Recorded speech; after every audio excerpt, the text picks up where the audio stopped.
preservation of and increased access to the 92nd Street Y Humanities Audio Archives is generously funded by the National Endowment for the Humanities. Good evening. I'm Laura Kaminsky, Associate Director of Education, and it's my pleasure to welcome you to the Y for the second evening of Episodes and Criticism, presented cooperatively with the new criterion. The House rules ask that no photographs are taken and no tape recording done during the course of the evening. We appreciate your cooperation. I hope to welcome you back here next Tuesday for the final evening of the series, when Samuel Littman will speak a lecture entitled Music at the Turn of the Century, James Huneker and America's Coming of Age. As for the evening before us, the format tonight is as follows. After the initial lecture, our moderator, Mr. John Gross, book critic for the New York Times, will conduct a conversation with our guest speaker, after which you will have the opportunity to ask your questions. If you write the questions on the index cards you received upon entering the hall, ushers will come down the aisles, collect the cards, and bring them backstage for presentation. Our guest tonight is William H. Pritchard, Henry Clay Folger Professor of English at Amherst College, where he has taught since 1958. His lecture tonight is entitled Randall Jarrell and the Criticism of Modern Poetry. Professor Pritchard undertook his bachelor's studies at Amherst College and Columbia University and received his master's and doctorate degrees from Harvard University. A member of Phi Beta Kappa, Dr. Pritchard has received fellowships from the Guggenheim Foundation, the ACLS, and the National Endowment for the Humanities. He has written articles and reviews for the New York Times Book Review, the New Republic, the Hudson Review, the American Scholar, and many others. His books include Wyndham Lewis, Profile in Literature, Seeing Through Everything, English Writers 1918 to 1940, Lives of the Modern Poets, and most recently, Robert Frost, A Literary Life Reconsidered. He is currently working on Randall Jarrell, A Literary Life. We're delighted that he's able to be with us here tonight. Ladies and gentlemen, please join me in welcoming our moderator, John Gross, and our guest, William Pritchard. Thank you.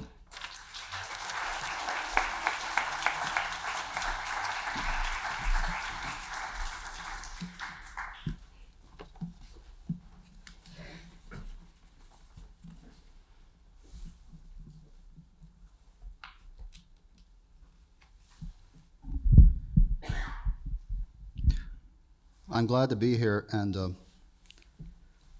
flattered to be here, filling in, as it were, for Cleanth Brooks, who was originally to speak tonight, and whose book, The Well-Wrought Urn, many years ago, eased my way into literary studies.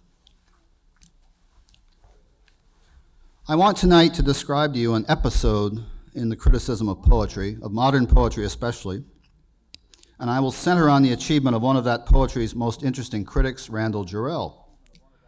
Speaking about the individual talent and what it did to tradition, Eliot, in his famous essay, warns us that no poet, no artist of any sort has his complete meaning alone. We must set the new poet against his predecessors, the dead, and we must understand how, in a troubling notion, the ideal order formed by those dead monuments is modified by the introduction of the new, the really new work of art among them. Let us substitute for poet and work of art, critic and work of criticism, in the attempt to see just what differences the presence of a really new individual talent like Jarrell's made to the tradition of writing about poets and poetry. I cannot pretend to be regarding this subject from a purely objective, disinterested point of view, as Matthew Arnold admonished us to do so as to practice true criticism. For the episode I speak of here made a difference, perhaps all the difference, to my own career as a reader, a teacher, a critic of poetry, the way discovering a really new critic makes all the difference. A little biography may be in order. Jarrell graduated from Vanderbilt in 1935, where among others he studied with Robert Penn Warren and John Crowe Ransom. He was a psychology major, but then gave up the field on the advice of his astute tutor, Lyle Lanier, who advised him to go on in literature, which he then did for 2 years of graduate study at Vanderbilt. Even before he graduated, he received recognition for the poems he was turning out when Alan Tate, guest editing a poetry number for the American Review in 1934, selected 5 of his poems to lead off a group of poets, which included Jarrell's teachers, Warren and Ransom, Janet Lewis, Mark Van Doren, and Louis MacNeice. He continued to write poems at a great rate, sending them mostly to the Southern Review, whose editors, Warren and Cleanth Brooks, were only too happy to print them. In the autumn of his senior year, he published in the same magazine, and at the editor's request, a fiction chronicle in which 10 recent American novels were surveyed and judged. As one who published his first fiction chronicle 14 years after graduating from college, I find Jarrell's entry into serious reviewing impressive, to say the least. When Ransom left Vanderbilt for Kenyon in 1937, Jarrell followed him, finished up his master's thesis on A.E. Housman, taught and wrote more poetry of his own, then took his first full-time job at the University of Texas in 1939. While at Texas, he corresponded with Tate, who helped him get his first book of poems published, and Edmund Wilson. Tate had told him about Jarrell, who solicited his poems and criticism for the New Republic. By now, he was appearing regularly in The Nation and in Partisan, Kenyon, and the Southern Review. By the time he entered the Army in 1942 for 3.5 years, his reputation as a highly regarded, sought-after critic and reviewer was established. Since this part, the early pre-war part of his critical practice, is less well known than the appreciative essays he wrote after the war, some commentary is necessary. Jarrell had no interest in writing about Southern subjects. As he put it to Tate, "The only Southern subjects I ever thought of writing about are you, Red, and Mr. Ransom." But from the beginning, he seems to have had equally little interest in the theoretical worryings about poetry and culture which fill Tate's and Ransom's work, and to some extent Warren's. He would write later to Margaret Marshall when, after the war, she invited him to replace her for a year as poetry editor on The Nation, that several of his best friends had become editors, and that it seemed to him that their dogmatic convictions and idiosyncrasies and general sectarian leanings hurt their work a lot. The critic of poetry who meant most to him in those days was William Empson, whose name in the middle 1930s hadn't yet become an American critical household word.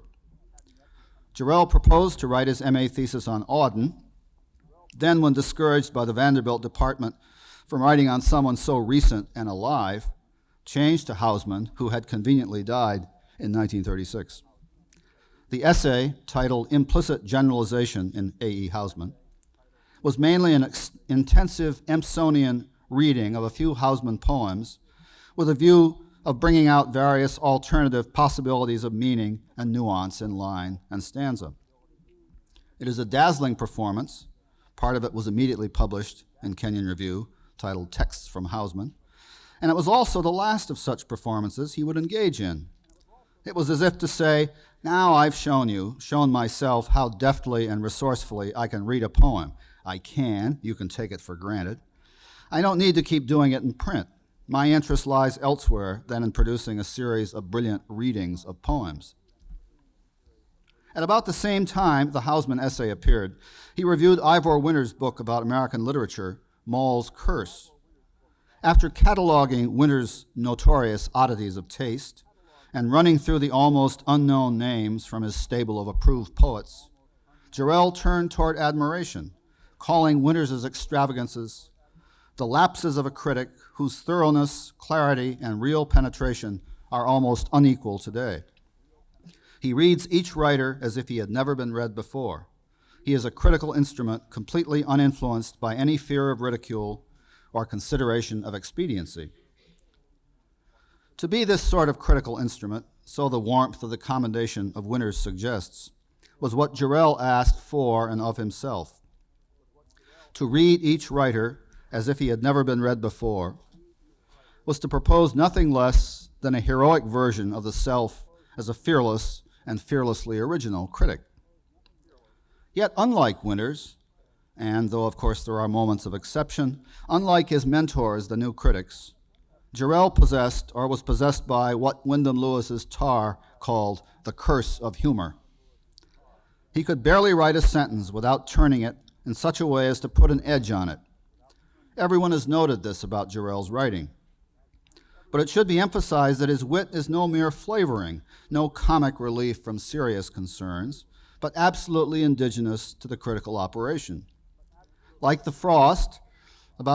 Robert Frost, about whom he was to write with such penetrating sympathy, he was never more serious than when humorous. So Ivor Winters provoked remarks like these in the review. He writes as if the last 300 years had occurred, but not to him. Or, with reference to Winters' writing about Poe, Jarrell says the essay leaves Poe looking like a china shop after a visit of the Marx Brothers. This sort of thing had to be excluded from his master's essay on Hausmann, in which academic Vanderbilt standards of formality were adhered to. But his true inclination was toward an aggressive informality, humorous, not to say sarcastic or show-offy, at the core, and noticeable long before you got to the core. It may have had something to do, along with the fact that he saw himself primarily as a poet, with his never going on for the PhD, never establishing himself as a quite respectable scholar-professor. Also, from the very beginning of his critical work, there was a kind of enthusiasm foreign to the proper PhD dissertation, as when he said about Winters' writing, "If I said just how good the essays on Melville and James are, I should seem extravagant," leaving us to fill in with something like, "Well, he's not saying it, therefore it must be beyond words. I had better see for myself." In letters to his friends, Jarrell liked on occasion to attempt self-analysis, and during his Kenyan stay, he wrote Tate, with Jarrell's own studies in psychology in mind, about how little use psychology or science generally was in the study of poetry. For him, anyway, it was an academic question. He may have used the word punningly. Since, he said, "I've got a poetic and semi-feminine mind. I don't put any real faith in abstractions or systems. I never had any certainties, religious or metaphysical, to lose, so I don't feel their lack. I think my mind is really unsystematic. Along with that, or perhaps because of it, I can't help thinking the world is, too." For such a mind, it may well be the ideal way to function as a critic of poetry, or of literature generally, is to confront one book after another with no more orderly scheme than one has in reading various books day after day and delivering one's mind on their contents. This is what the chronicler of poetry in the quarterly magazine was paid to do, and still does, as he receives books published during the past 4 months and considers them seriatim, describing and judging, praising, or more often damning their quality as art. Jarrell did this off and on for 20 years, but never more fiercely and irresistibly than in those years just before World War II. He is well known to be a devastatingly funny reviewer of books of poetry that are justly forgotten a half-century later, or sometimes the same month they were published. But the inadequacy of words like devastatingly funny is quickly revealed when one comes up against the kind of really unsystematic mind expressed in formulations that seem to spring from an unearthly source never before tapped. The following illustrations are taken from his first omnibus poetry review, titled Poetry in a Dry Season, Partisan Review, 1940. In a little over 4 pages, he deals with 10 volumes. In the second half of the review, he doles out qualified praise to ones by Robert Graves and Dylan Thomas, mentions Muriel Rukeyser with more mixed feelings, and in passing, then ends with Auden's Another Time, which he says, for all its facetiousness, sentimentality, vagueness, commonplaceness, and who could believe that Auden could end the somnambulistic sonnet on the composer and pour out your forgiveness like a wine, was still a book by the man who had written some of the best poems of our time. But it is the first half of the review in which the animals, one by one, are slaughtered. Here are some choice instances of chorus of bird voices, sonnets, battledore, unconventional verse, etc., by William Bacon Evans. Jarrell opens his review with, "Mr. Evans's title is almost enough of a review for his book." While ailing in Syria, He wrote a song for every species of North American bird. It has seldom been done better. A missionary could hardly be more harmlessly employed. Mr. Evans is an amiable, unpretentious, and tolerant person. He apparently dislikes nothing but cigarettes and won my heart immediately, more than I can say for most of the poets I am reviewing. But then, Mr. Evans is no poet. A Farewell to Walden by Florence Becker. If I were a dust jacket, I should call Farewell to Walden sonnets of love and social protest. Being what I am, I can say only that they are all Italian, all regular, and all bad. Panorama by Walter Roberts echoes all English 1930s poets and is a class reunion on the Ark, a charity bazaar at the Tower of Babel. One often sees an animal one likes, a phrase worth picking up cheap, but the whole is formless, meaningless, and useless. Of The Connecticut River and Other Poems by Reuel Denny, here at last is what everyone has been dreading, a poet to take Robert Hillier's place, going on the safe assumption that Mr. Hillier is dead. He wasn't, of course. He uses a piece of slang as though he had just looked it up in the dictionary and puts it in the middle of phrases that look as if he had found them illustrating a definition of poetic diction. He goes for a pouch of pemmican, skis maybe, and a rifle to search for liberty, a sleeping woman with marble knees and wild, magnanimous eyes. If you think this is strong stuff, it is really just warming up for Kenneth Patchen and Archibald MacLeish, who, being poets of more reputation than the earlier ones, required stronger medicine. MacLeish's America Was Promises, Jarrell pretends, is really a malicious parody of MacLeish's public speaking period. Here on the platform, huge against the leaves, the sea, the night, courtesy of Maxfield Parrish, flanked by freedom, truth, justice, stiff in their collapsible chairs, a nominating committee to be periodically apostrophized, stands the declaiming I. He speaks for man. And after some more sentences, the argument of America Was Promises might have been devised by a YMCA secretary at a home for the mentally deficient. The reader ends by sympathizing with Mr. MacLeish. The parody is too exaggerated to be convincing. No one is likely to believe that any poet would end any serious poem. Believe, these are line endings. Believe, America is promises to take. America is promises to us, to take them brutally, with love, but take them. Big gap. Oh, believe this. As for Patchen, his poetry has a big violet streak of original Swinburne with a dead baby. And his detailed version of sex is wonderful gets much worse than Swinburne's It's Wicked. He always works with a shotgun. His motto is too much. He has a real but disorganized, self-indulgent, and rather commonplace talent. Quoting William Carlos Williams, who said that Mr. Patchen is a hawk on the grave of John Donne, Jarrell adds, I should have called him a parrot on the stones of half a cemetery. He hints at his full stature when Mr. Patchen hints the pigs run in for miles around. Enough. That's my enough. Carl Shapiro wrote in his tribute to Jarrell that after receiving an unfavorable review from him, Jarrell called Shapiro's poem Trial of a Poet a sort of Bobby Soxer's Moberly, he felt as if he had been run over but not hurt. But some of the run-over poets were badly hurt, like Conrad Aiken, who, having been twice mashed by Jarrell, accused him of malicious preciosity and highbrow auto-intoxication, of being insecure, and of resorting to smart aleck and pretentious party pre-reviewing.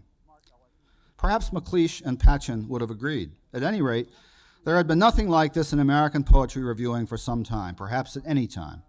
To match the extravagance and aggressive flair of Jarrell's commentary, one might have to go all the way back to the English periodical reviewers of the early 19th century, to Jeffrey on Wordsworth's Excursion, Croker and Lockhart on Keats's Endymion, or Christopher North, John Wilson, on Tennyson's poems of 1830. Yet Jarrell stops short of viciousness, I think, as they did not, and whatever one thinks of the Excursion or Endymion or early Tennyson, their authors brilliantly survived the attacks. The amazing thing about Jarrell's negative reviews, though negative seems hardly the word for their positively glowing energy of characterization, is that so far as we can see from a few decades afterwards, he did not misjudge a Wordsworth, kill a Keats, or mock the poet laureate to be. His judgments, that is, have held up surprisingly well.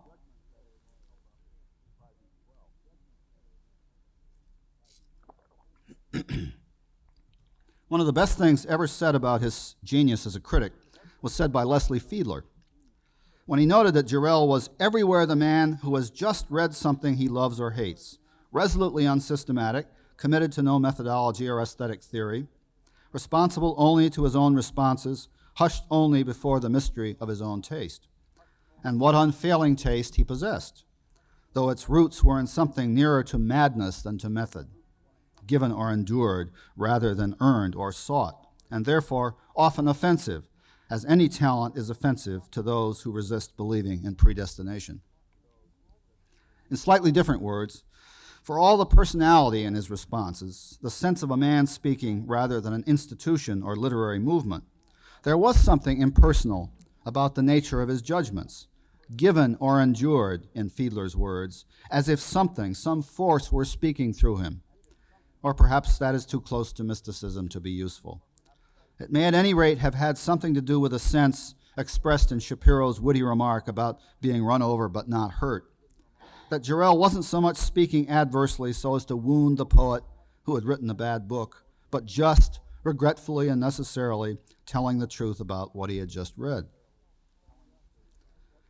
He himself called his procedures unsystematic, and I think that, like F.R. Leavis, he would have declined to make a statement of his critical principles when asked by René Wellick to set forth the principles upon which his criticism was based. Leavis declined to do so on the grounds that such a setting forth would, in its relative abstractness and crudeness, be quite inadequate to his actual practice. But on one occasion early in his career, Jarrell did make an attempt, and quite a striking one, to speak more theoretically about modern poetry and the criticism of modern poetry.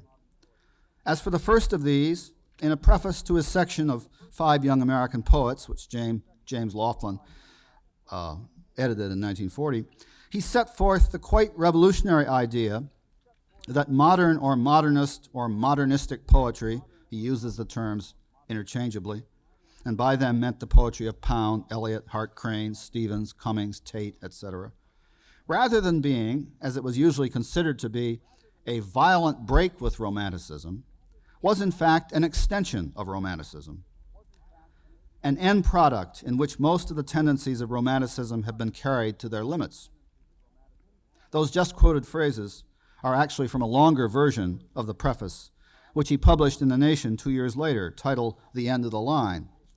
Modernism was dead, Jarrell announced, because there was no way poems could be written that were more violent, more disorganized, more obscure, more, supply your own adjective, than those that have already been written.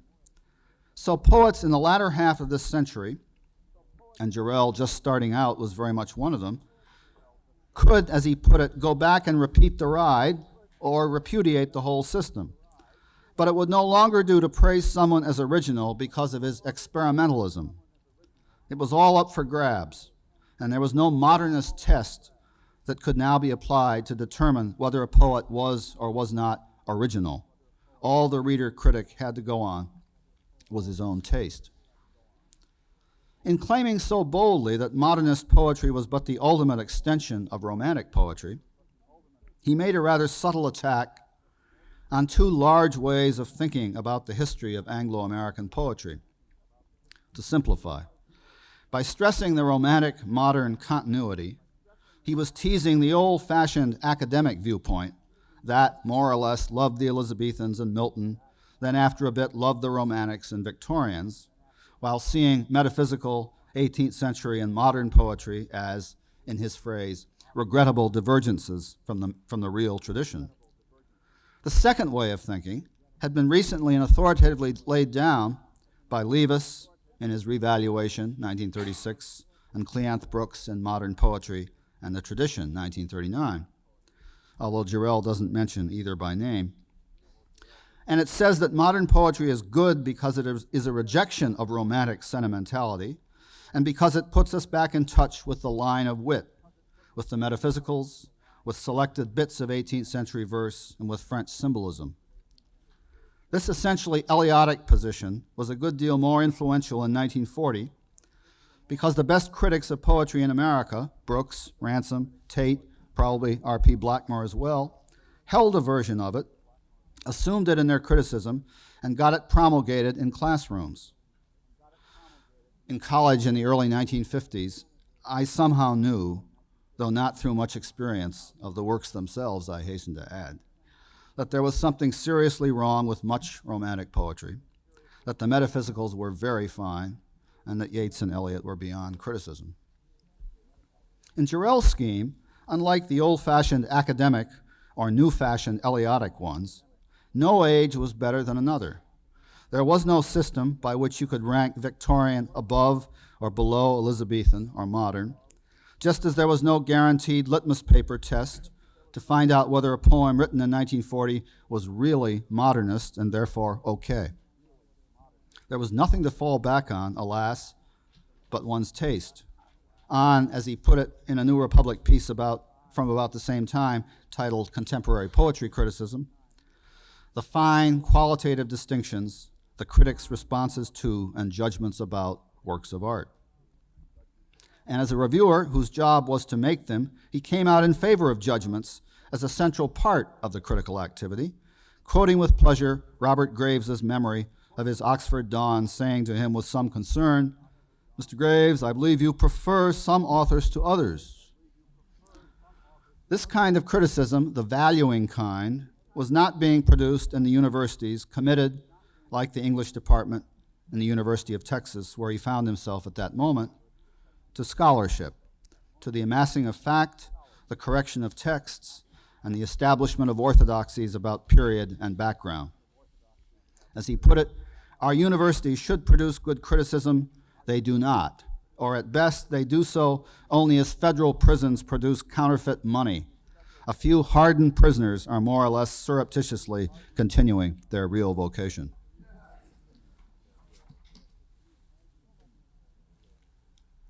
So much for where, with respect to the criticism and theory of poetry, particularly modern poetry, he stood when at age 28 he enlisted in the Army.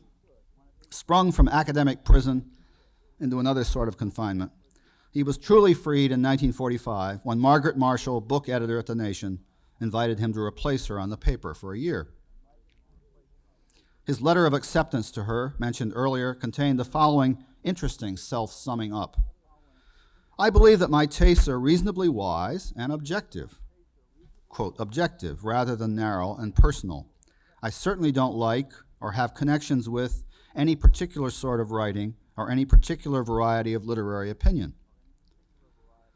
On the face of it, this sounds hopelessly naive, the sort of thing any young theorist today could explode and would explode over in laughter. And yet, to use Jarrell's favorite locution from his own poetry, is there any contemporary critic of poetry who could more convincingly make such a claim for himself? Surely we would look askance if, say, Hugh Kenner or Harold Bloom asked us to believe it about themselves in relation to modern poets. Kenner, on one hand, with his highly equivocal feelings about Romanticism, as it showed itself in Yeats, Crane, or Stevens, and his championing the Pound era, featuring Eliot, Williams, Marianne Moore, and the Objectivists. Bloom, on the other hand, with his frequently expressed contempt for Eliot and Pound, his lack of interest in Williams, and his championing of the Stevens era, with its approved list of contemporary strong poets, inheritors of the Emersonian Stevens tradition. Neither has declared just where he stands in relation to Robert Frost. The connections of each critic with particular sorts of writing and a particular variety of literary opinion are clear and undisguised. Jarrell believed that it was good to have a Catholic taste, as long as the varied objects of that taste were worthy. And his deepest inclinations as a reader, he was, it may be agreed, a voracious, insatiable one, were to complement his intake of poetry and fiction with all sorts of other books. He told Margaret Marshall that he was particularly interested in Gestalt psychology, ethnology and folk literature, economics, especially Marxist, symbolic logic and modern epistemology, theology and its origins, and a few queerer things, one of which, unmentioned here, was graphology. There was a similar eclecticism and avoidance of any particular sort of writing or variety of literary opinion, evident in the reviews and essays he commissioned and published in The Nation in 1946-47. Marshall had already assembled a first-rate group of reviewers. Jarrell expanded it by drawing upon the likes of William Empson, Marianne Moore, Robert Fitzgerald, Ransom, and John Berryman. He published a piece on the recently dead Ernie Pyle by Bill Malden. He put together interesting combinations like Blackmer on Robert Penn Warren's essay about the Ancient Mariner. He got Empson to write on Robert Graves and Dylan Thomas, Lowell to write on Stevens, Moore on Elizabeth Bishop, Ransom on Henry James's The American Scene. He published as many poems by Lowell as he could corner, and also published Williams, McNeice, Bishop, and Graves's To Juan at the Winter Solstice. He ran a special music issue, including McNeice's poem Slow Movement, an article on Ernest Newman by B.H. Hagen, and various other contributions. The music issue was no fluke, since perhaps the most important friend and influence Jarrell met in New York was Bernard Hagen, then the nation's music critic. Both Jarrell and Hagen were admirers of Bernard Shaw's music criticism, with its combination of wit, acerbity, and fiercely argued judgments. Both were devoted mainly to the canon of pre-20th century music and interested mainly in experiencing the individual composer or artist in all their richness and detail. When Jarrell reviewed Hagen's collection of pieces, Music in the Nation, he called him a sort of exemplary monster of independence, of honesty, of scrupulous and merciless frankness. And he praised Hagen's consuming interest in saying precisely what he thinks about a composer or performer, in representing as accurately as possible the quality of value of what he hears. This is exactly what Jarrell had been doing in his writings about poetry over the past 10 years.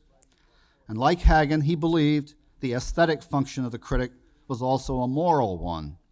As he would formulate it later in his Age of Criticism essay, quote, "Criticism demands of the reader a terrible nakedness. A real critic has no one but himself to depend on. He can never forget that all he has to go by finally is his own response, the self that makes and is made up of such responses. And yet he must regard that self as no more than the instrument through which the work of art is seen, so that the work of art will seem everything to him and his own self nothing." This could as well have been Hagen speaking about the music critic, probably with an even more embattled air. Jarrell's emphasis here on stripping down the critic, refusing him the comforts of scholarship, tradition, other critics, and leaving him only with his nakedness, with nothing but himself to depend on, is less sensationalistic rhetoric than it is a recognition of his own specialness, of, in Fiedler's phrase, the mysteries of his own taste. Yet he was anything but devoted to dislodging accepted reputations and redefining the canon. His friends and teachers, the new critics, had done a fine job, he said, in analyzing particular poems, in close reading and writing about that reading. What he mainly devoted himself to in the post-war years was popularizing, in the best sense of that word, the American and English poets from this century whom he found most to his taste. With reference to William Carlos Williams, he said that the most important thing that criticism can do for a poet while he is alive is to establish that atmosphere of interested respect which gets his poems a reasonably careful reading. The way Jarrell went about establishing that atmosphere was distinctly unlike new critics like Ransom and Tate, who spent much of their time worrying a philosophic or aesthetic issue, as in Ransom's essays on the concrete universal, or structure and texture, or Tate's on tension in poetry, or the symbolic imagination. Nor did he engage in full-scale taxonomies of a poet's language, such as Blackmore had done so memorably in his essays on Cummings, Hart Crane, Stevens, and others. Jarrell's approach was more direct, informal in its idiom, and, in at least one sense of the word, more teacherly, concerned as he was to point out and comment on, quote, and identify representative instances of the particular poet's operation, and to say why that sort of operation was one which should elicit interested respect. When he did step back and generalize about an individual poet's virtue or power, it was done in relatively homely, moral terms that presumably anybody living in the world and possessed with intelligence and feeling could respond to. Here is one example in relation to Elizabeth Bishop, whose first book, North and South, he was admiring. She is morally so attractive, he says, because she understands so well that the wickedness and confusion of the age can explain and extenuate other people's wickedness and confusion, but not for you your own. That morality for the individual is usually a small, personal, statistical, but heartbreaking or heartwarming affair of omissions and commissions, the greatest of which will seem infinitesimal, ludicrously beneath notice to those who govern, rationalize, and deplore. Or he will end an introduction to Williams's selected poems by calling them honest, exact, and original, some of them really good poems, but finally mentioning something even more obvious, their generosity and sympathy, their moral and human attractiveness.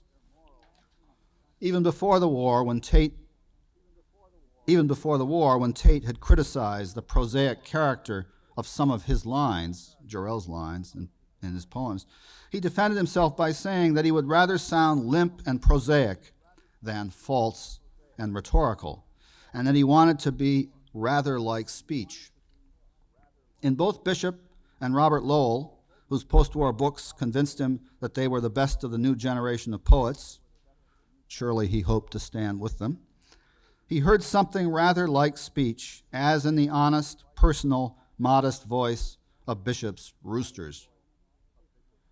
At 4 o'clock, in the gunmetal blue dark, we hear the first crow of the first cock just below the gunmetal blue window, and immediately there is an echo off in the distance, then one from the backyard fence, then one with horrible insistence, grates like a wet match from the broccoli patch, flares, and all over town begins to catch.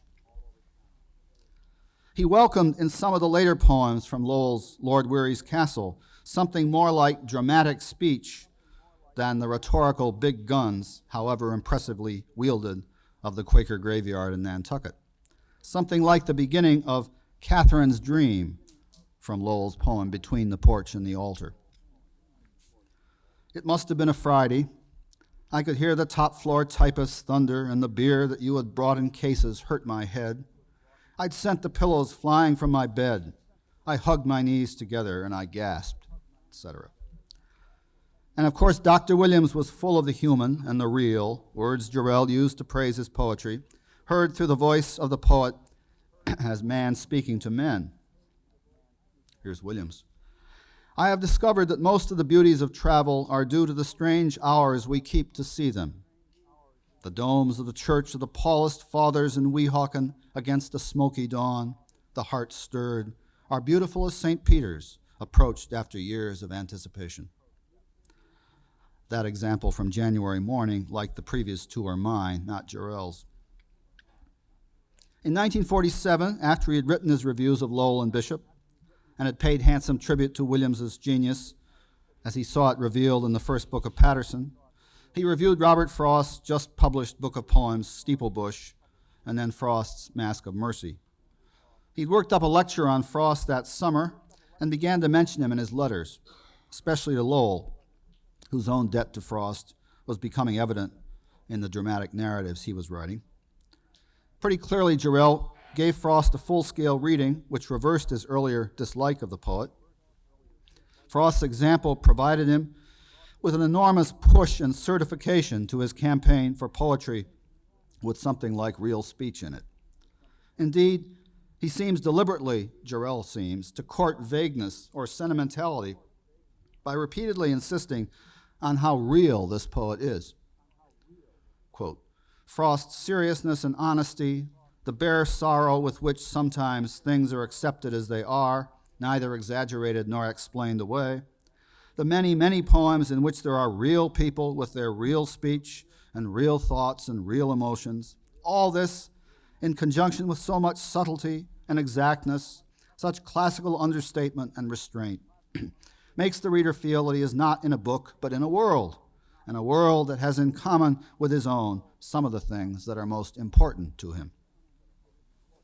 Is this the same critic who once spoke of Oscar Williams's poems having been written on a typewriter by a typewriter? Or who said that E.E. Cummings's collected poems were not a feast, but a picnic consisting of mile after mile of hot dogs, rat cheese, soda crackers, boiled ham curled into imitation rose petals, valentines, jokes and favors from the jokes and magic shop, warm chain store beer. It is, of course, easiest for the critic to be inventive when he is thinking up ways to abuse the poet or volume to hand than when he is trying to say why it's so good or true or real. And those inclinations to be wickedly clever on one hand, sincere and large-souled on the other, they might respectively be called inclinations toward satire and toward lyric, were deep ones in Jarrell's nature. Eventually, near the end of his life, he made his best poems out of their interplay, rather than keeping them compartmentalized. His writings about modern poets, done in essay length, mainly positive accounts of the poet's oeuvre, rather than reviewish short mentions of individual volumes, are essentially contained in this summary list. From before the war, essays on Auden and Yeats, then beginning in 1948, essays on Ransom, on Williams, mainly an introduction to Williams's selected poems, on Whitman, not a modern, but still, on Frost twice, the second essay to the Laodiceans, his critical masterpiece, I think, on Stevens twice, the second after the collected poems appeared in 1955, on Marianne Moore, and on Robert Graves. The essay on Graves was the last of such extended criticisms of a poet he would engage in. He delivered his final summing up of things in the 1962 address to the National Poetry Festival, 50 Years of American Poetry. This is not, I suppose, a great output, and the lack of any word on Eliot, about whom he made many notes toward a book, there were earlier proposed books on Auden and Crane, is to be regretted. Having said as much and been grudging, one wants to apologize by adding that there is nothing like these essays in American criticism or any other criticism of poetry that I know. In their combination of erudition, taste, wit, the unfailing way they point one in the right direction as a reader, which is why when a student in one of my classes comes up and asks me to recommend something to read about one of the poets I've assigned, I say Jarrell's Poetry in the Age and pretty much leave it at that. His writing opens up rather than closes down the experience of reading a poet. So much depends upon the casual tone, the breezy, buttonholing assurance that could go so wrong but doesn't, the apologies and mock apologies for not being able to quote more, the exclamations and enthusiasms, and the insistence that it's impossible to find words good enough to describe the things at which he's pointing. The willingness to speak of a Mozartian lightness of texture in Stevens, or to compare Whitman's powers as an orchestrator with Berlioz, or to lament that some of Stevens's later poems resemble transcendental, all too transcendental etudes. Many of these things, though not the comparison to Berlioz and Mozart, of course, are first and last refuges of scoundrelly undergraduates who can't find critical terms to deal with the experiences they claim to be excited about. That is the great risk Jarrell takes, and because he is not and never was such an undergraduate, but something rather different and special, he manages not just to survive it, but to make capital out of it. He does this not by writing analyses of poems, by not giving them close readings, the way in the early 1950s everybody else was writing analyses, doing close readings of poems from college classrooms to Brooks and Warren. On occasion, just to show what he can do, he will indulge in a breathless, inspired running commentary on a poem. In the Frost essay, he does this for about 4 pages on Frost's sonnet design. But mainly the strategy or inclination is to quote a little quote the whole poem if possible, or say he wished he could quote more of it, and then make a teasing summary formulation, ask a rhetorical question or two, then move on someplace else. Nobody back in 1951 had noticed Frost's poem Acquainted with the Night. I think that's a fair statement. Jarrell called it wonderful and said Dante would have admired it. It uses terza rima. Then quoted it and asked, is this a classical poem? If it isn't, what is? Yet doesn't the poem itself make the question seem ignominious? A question with a fatal lack of magnanimity, of true comprehension and concern? The things in themselves, the poem itself, abide neither our questions nor our categories. They are free.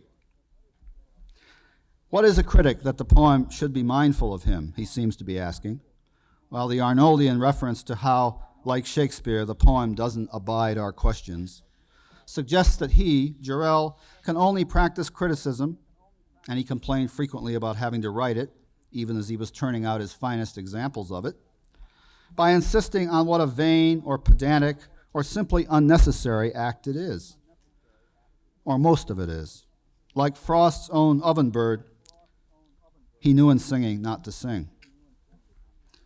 The aggressive informality spoken of earlier links up with a forcing rhetoric and tone of complicity with the reader that is hard to resist, even when, reading the essay for the first time, you're not just sure how you do feel about the poem being inspected.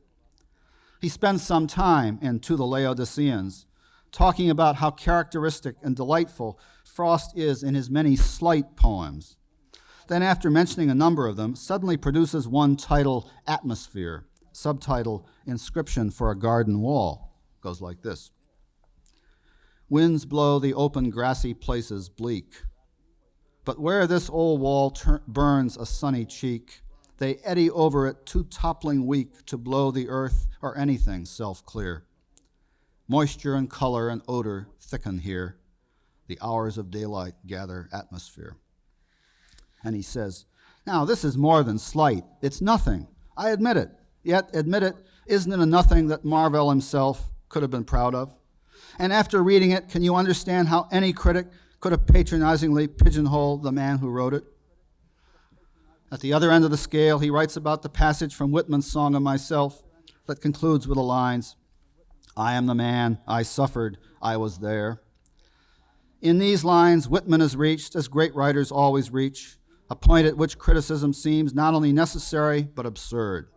These lines are so good that even admiration feels like insolence, and one is ashamed of anything that one can find to say about them.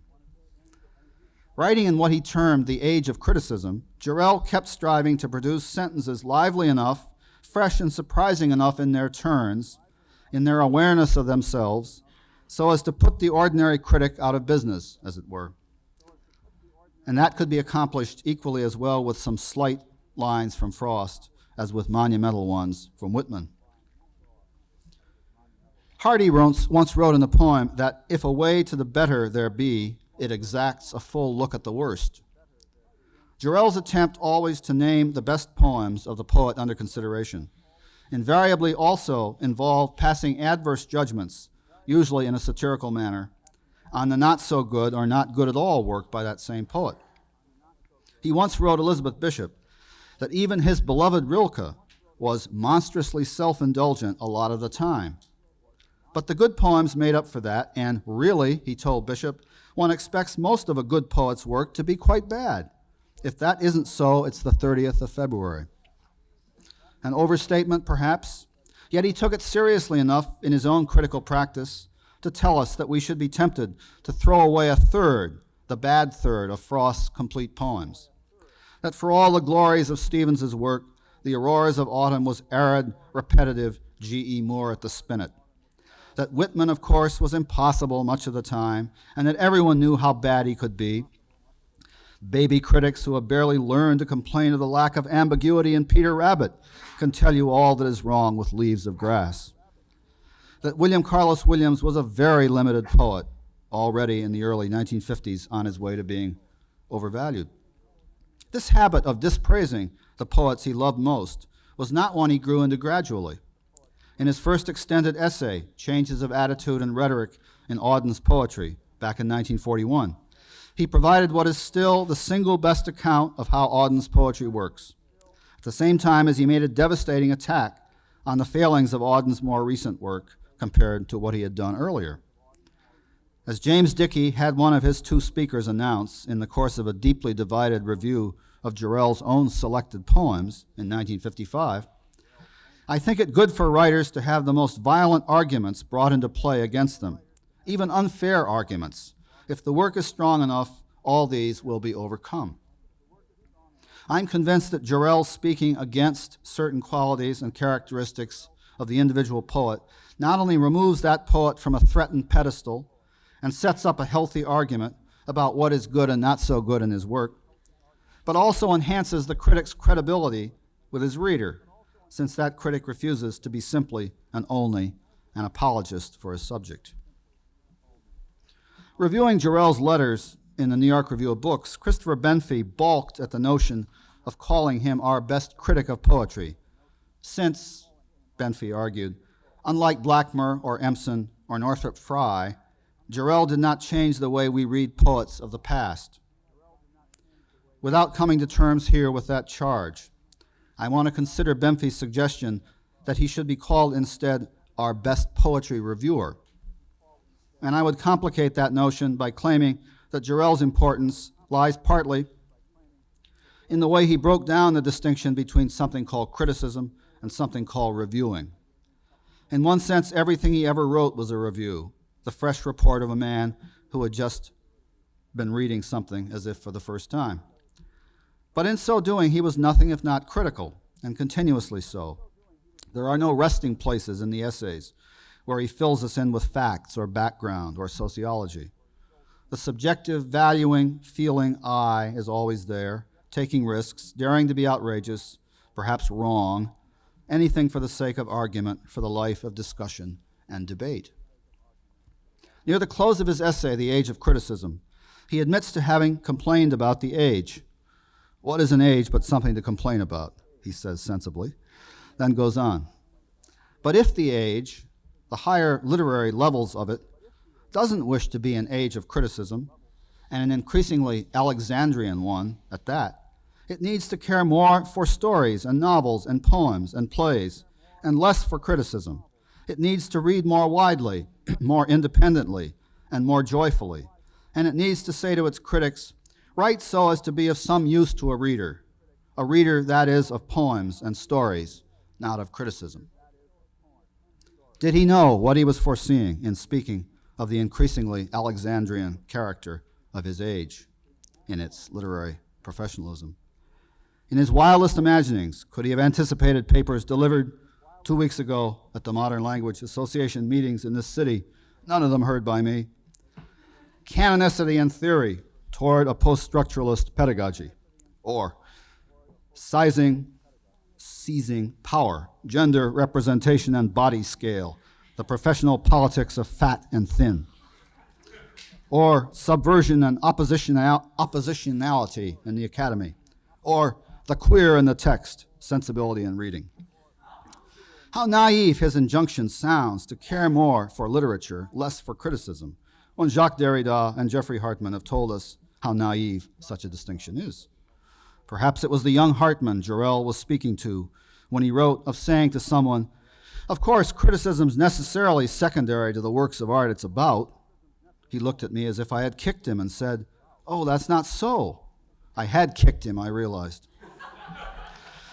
Clearly, Jarrell was hopelessly out of touch with what the age demanded, and the accelerated grimace that is professional literary studies today, he would probably have responded to by picking up The Wind in the Willows for another reread.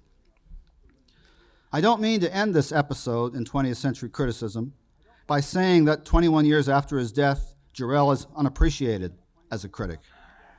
Quite the contrary, and I should like to think especially among those who are at least as unhappy with today's age of theory as he was with the 1950s age of criticism. His writing, every line of it, speaks to what Philip Larkin in Churchgoing called a hunger in ourselves to be more serious rather than more solemn, and for Jarrell that meant being more humorous as well, perhaps even about such ultimate matters as the queer in the text. All he did, finally and from the beginning, was to act and write on the assumption he set down in the obscurity of the poet. Art matters not merely because it is the most magnificent ornament and the most nearly unfailing occupation of our lives, but because it is life itself. The effort to realize this day by day, year by year, wore him out, so it appears. But it continues to provide us with an exhilarating instance of one of the human spirit's triumph, a critical triumph, and of course, a creative one. Thank you.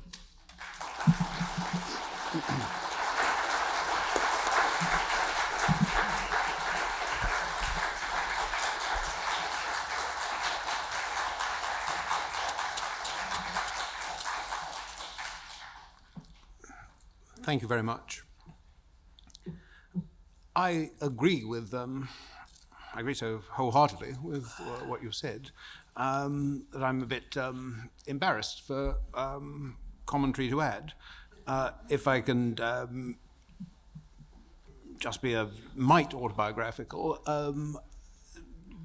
I remember growing up in England where Jarrell's reviews, as they appeared in the papers, were not well known.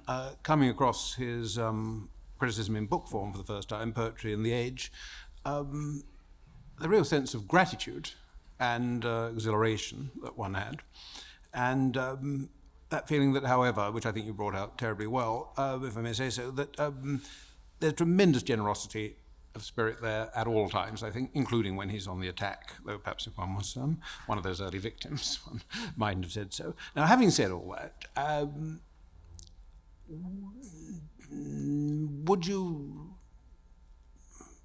do you feel that there is some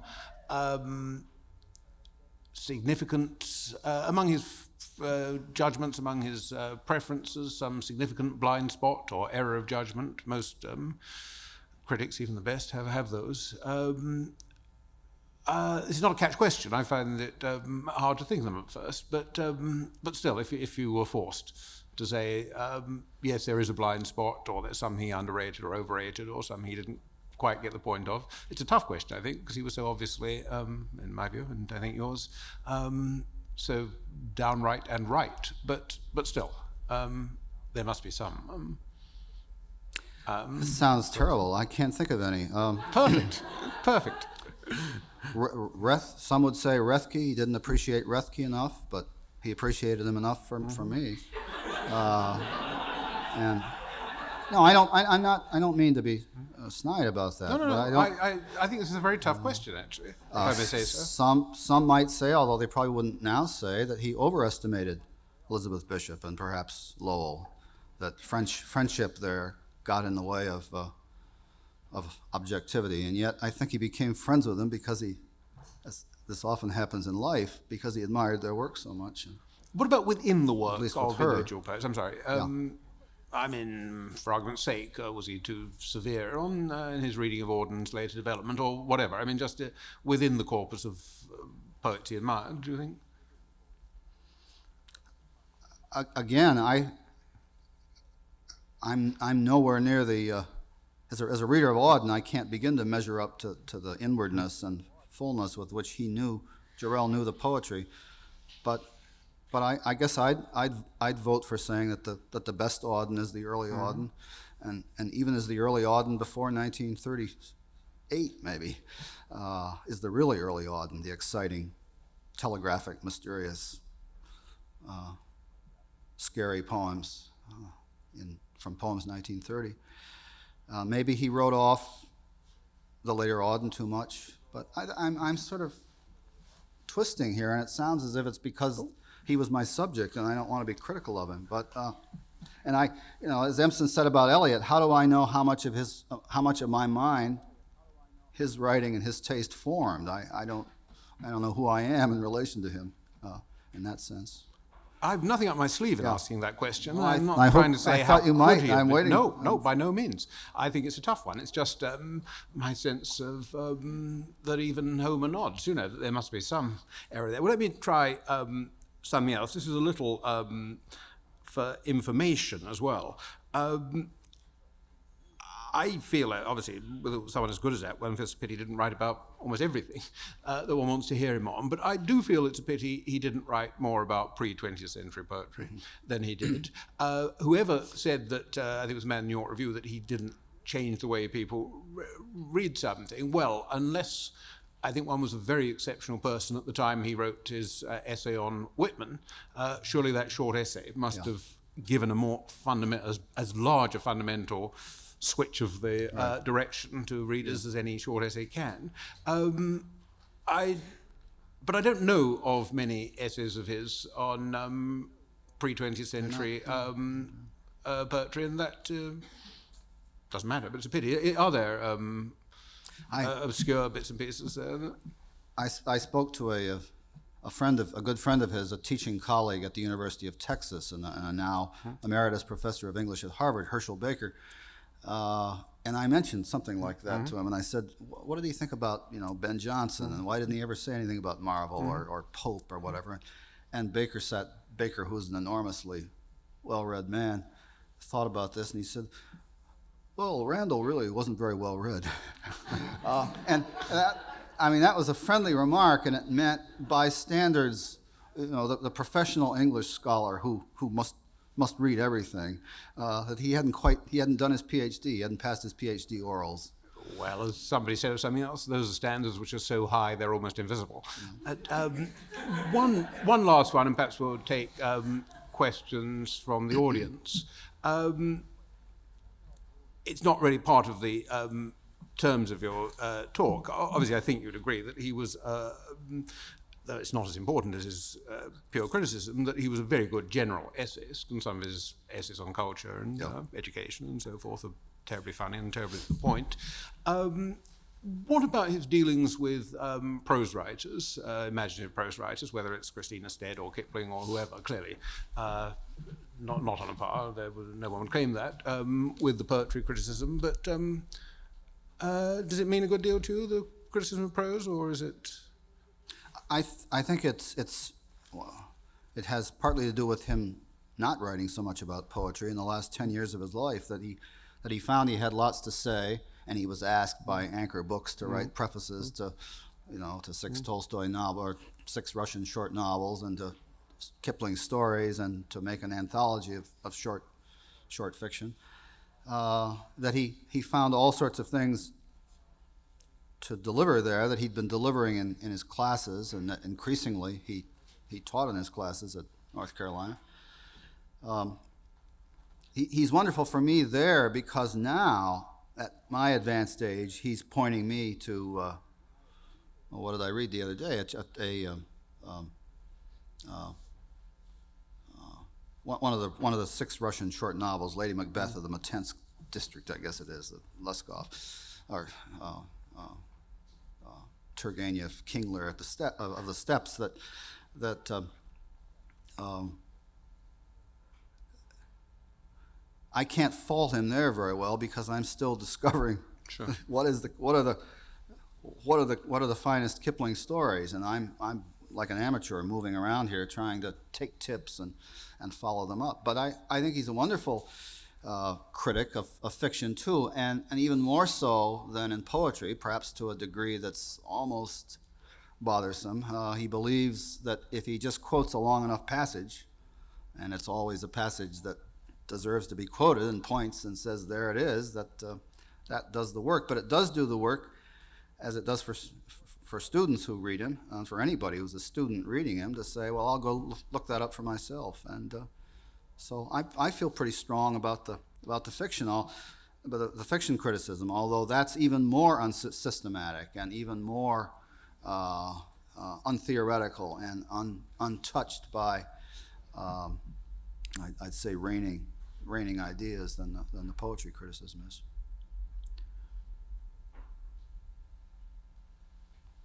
Well, let's have a question from the audience now. And this one is, to what extent did Jarrell's critical style represent a revolt against and a criticism of his mentors, Ransom, Tate, etc.? That's to say, was it a rejection of the orthodoxy of the new criticism? Good question, eh? I suppose insofar as any attempt to carve out for yourself a distinctive style that's unlike the styles that you were influenced by and that have preceded you and that you learned from, as he learned from Ransom, as he learned to some extent from Tate and from Warren. I suppose it's a criticism. I don't find it in any way a devastating rejection or in any ways an attempt to put down or to put himself up over these men. I think it was not even a matter of trying to find out his own voice. His voice was there, fully developed in the first fiction review as a senior at Vanderbilt. That's the amazing thing about it. Most of us get a little better, or at least a little different and more complicated after senior year in our English papers, and he obviously he didn't. And that's what I mean, the brilliance of Fiedler's remark about this man being blessed or cursed with something nearer to madness than method, and hushed before the mysteries of his own taste. And that's why he obviously struck so many people in life as a very, very difficult person indeed. Peter Taylor says someplace in a letter, Peter Taylor was his best friend along with Robert Lowell, he said that Jarrell had said in public at some lecture that his two best friends, Taylor and Lowell, and Taylor wrote to Lowell, his two only ones, he should have said. That it turned out there was a lot to put up with, and we were at dinner talking about a couple of instances of his. Is that an answer? Or a good enough answer? Well, I think. What did, tell me one thing though, what did, as far as you know, did, this question mentions Ransom and Tate and the others, what did they think of his later criticism? Oh, that's what did they think of Poetry and Age, and did they feel it was an implied criticism? They were worried they were suspicious of him very quickly on. He followed Ransom to Kenyon, and he assisted Ransom in one of Ransom's courses, and Ransom thought he wasn't, he knew he was brilliant, but he thought he wasn't serious enough for one, responsible enough for one thing. He wasn't thinking about his future. He wasn't thinking about going on for the PhD. And he was much too influenced by Empson, much too prey to that kind of over-ingenuity and explicating. Tate, something happened there. Tate, after encouraging him and adopting him as a protege, more or less, helping him get his first book published, Jarrell turned away from him and said, I think more or less I've had enough, didn't take some of his suggestions, and ended up, Tate ended up, although in the public tribute to him in the volume that Warren and Taylor edited, he gave a measured appreciation. I happen to know that in private, in a letter, he spoke of him very, very harshly. They. Well, let's try another question now, and I'll try and do justice to the underlining. Anything significant, underline significant, in his comparative lack of a printed response to Eliot? Anything particularly significant? He says, I mean, it sounds like the old Coleridge thing, having thousands of projects and book after book on various subjects and poets. He said that he had accumulated enough notes for a 600-page book. He's usually not given to making wild and exaggerated claims of that sort. I haven't been able, in my researches, I haven't been able to turn up these notes. I know that his copy of Eliot's poems is fiercely annotated. I've never seen anything like it in my life. It's so fiercely annotated that the scholar can hardly use it. I mean, you can't. Every line is covered with commentary, and commentary that I suppose he made use of in his classes. But there must have been a bit of the misjudgment there, the thinking that he would write a book on Auden, and he would write a book on Crane, and he would write a book on Eliot, but of course that's common to many of us. But I sense, I may be wrong, I sense in the question that there might have been something special in the backing away from Eliot. And I'm cheating now, but I'm reinforced because here I've got a card with two questions, and from the same member of the audience. And oddly enough, one of them, which is of course written before the last one, is almost exactly the same question. What do you make of the fact that Jarrell avoided writing about Eliot relatively? And don't you, I mean, one senses that it's not even a question about, it's a question of Eliot's position rather than his stature, so to speak, makes that there might have been a particular reason. That's a very good question, and it's one that I stupidly haven't put to myself or haven't thought enough about. But the only answer I can think of right now is that maybe the content, to be very simple-minded here, the content of Eliot's poetry, which had very little of the warmth, the human, real something that he admired in Bishop and Frost and Williams and so on, that did not have very much of ordinary life, that recoiled from a lot of ordinary life. Maybe Jarrell, consciously or not,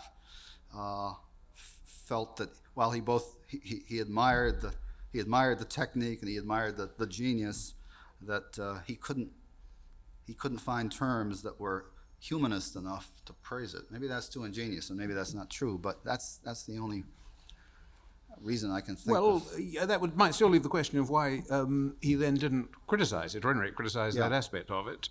Anyway, obviously that's a question none of us can answer. Let me try again, and I think, if I may say, another very interesting question from the same questioner. How would you compare Jarrell as a critic to someone I don't think you've mentioned this evening? How would you compare him as a critic to Delmore Schwartz as a critic? Schwartz, by the way, thought that Jarrell was too much of a smart aleck, and that he mistook, I think Schwartz says, wisecracks for criticism, although Schwartz also greatly admired him. Well, I don't think of Schwartz very much as a reviewer, really, although he did reviews, and he reviewed Jarrell's poems. I think of him as more systematic in the sense that he tries to mount a larger argument with social and political, sometimes, dimensions, and that Schwartz lacks, although he had his manic charm or extravagance, he seems to me to lack the cursive humor, at least the kind of humor that Jarrell that came so naturally to him. I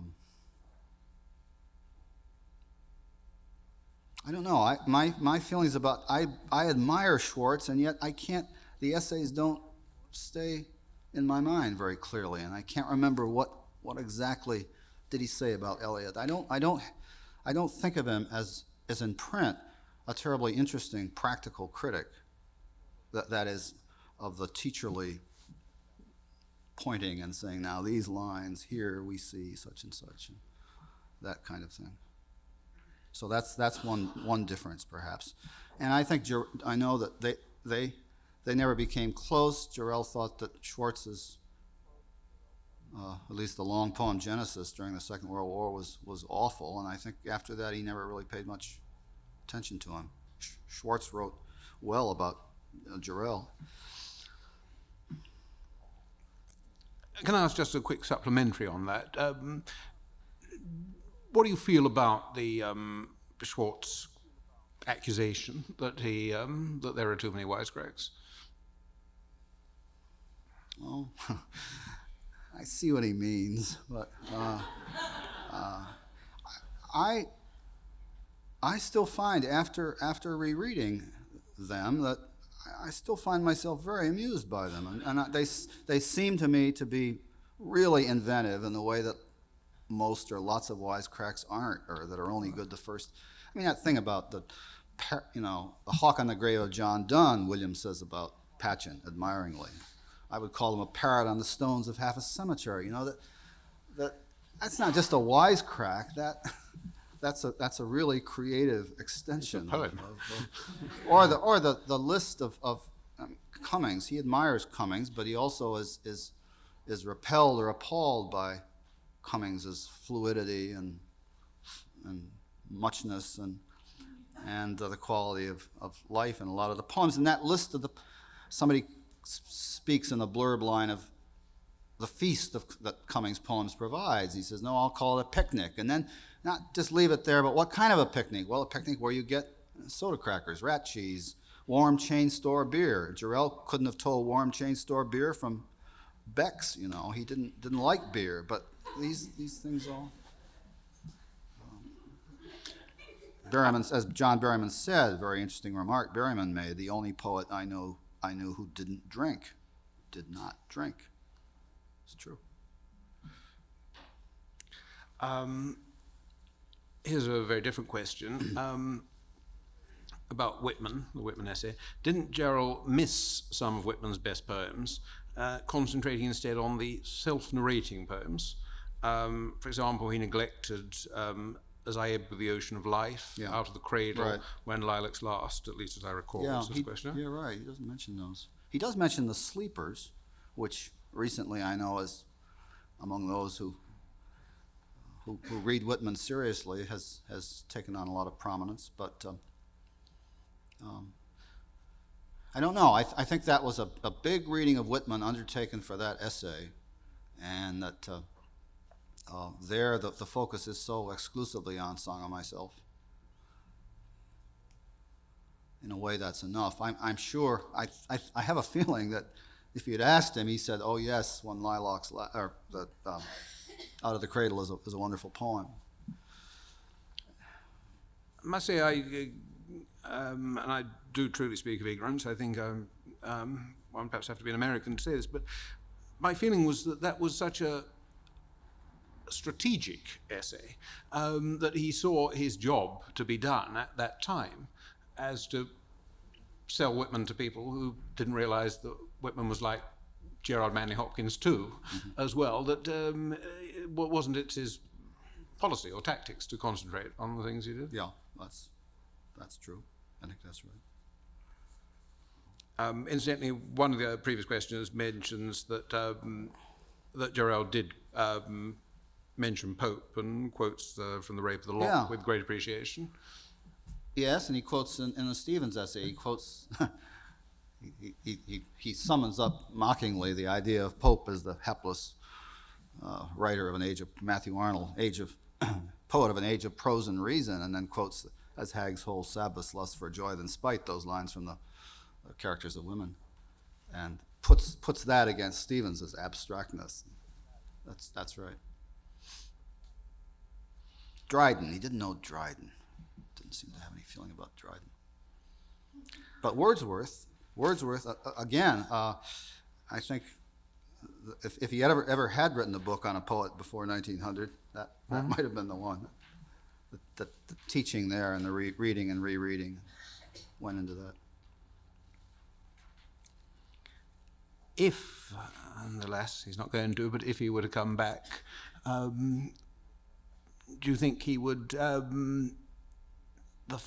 he'd see his first job as rolling up his sleeves and updating An Age of Criticism to An Age of Theory? I wish he would, or would have done that, or do you think he would have felt it's all gone too far, or whatever? This is just a jokey question, obviously. But who knows? He might have decided to put himself to school and and read all the texts and then entered into the fray. You think?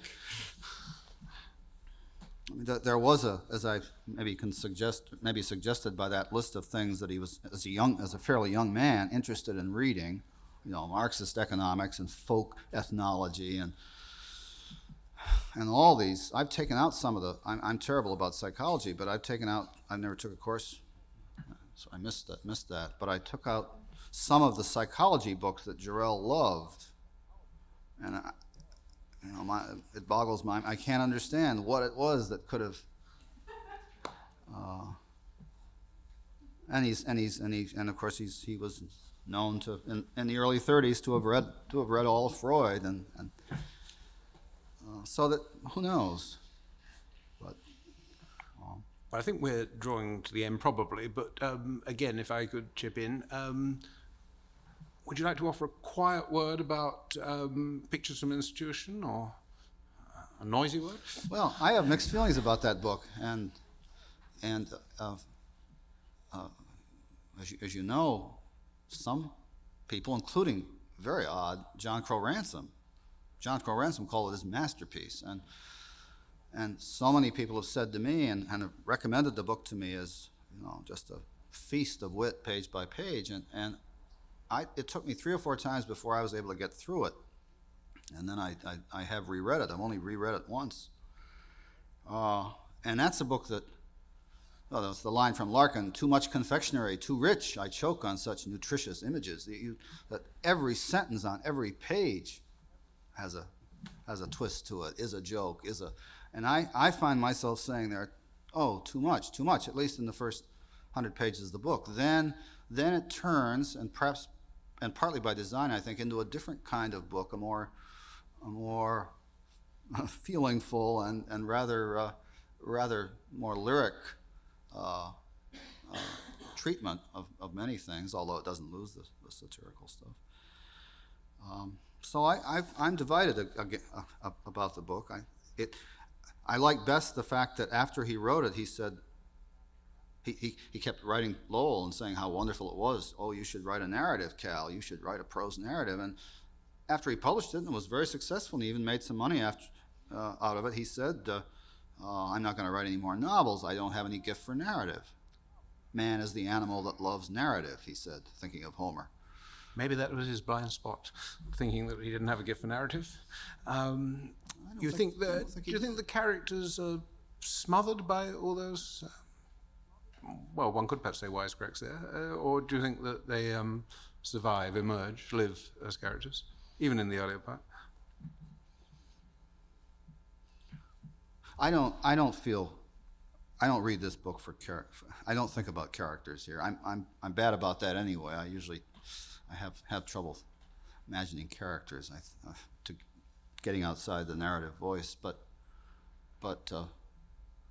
this seems to me a very un-Tolstoyan kind of character creation, and that you never lose for a minute the sense that this is a writer, and this author's name.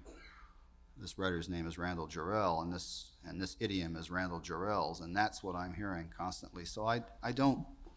Gertrude Johnson is the novelist was said to be. Some people thought, well, this is Mary McCarthy. We can't publish this. Philip Roth said, in Partisan, and some people thought Gene Stafford, and he said rightly about that. He said, well, it's really not any of them. It's just a type, and I'd say just a voice. And so I don't think he had the gift for characterization in any interestingly conventional sense of that word. I don't think he had the gift for either. I haven't written a novel. It's a wonderfully interesting book, as you probably have experienced. Okay, well, I think that's it, and thank you very much for a very stimulating. Thanks for listening. For more information on the 92nd Street Y, New York, and all of our programs, please visit us at 92ny.org.